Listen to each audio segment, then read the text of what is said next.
if you really thought about it, like going to the Middle East is scary.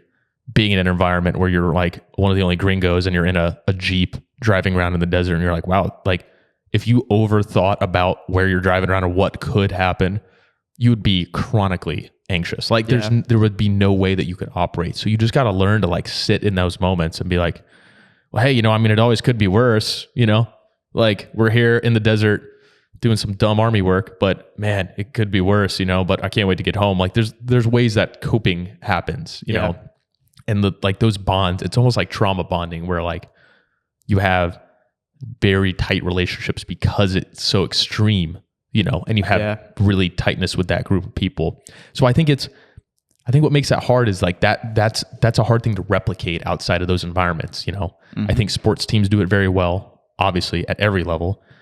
They're like a building block to doing that. The Army is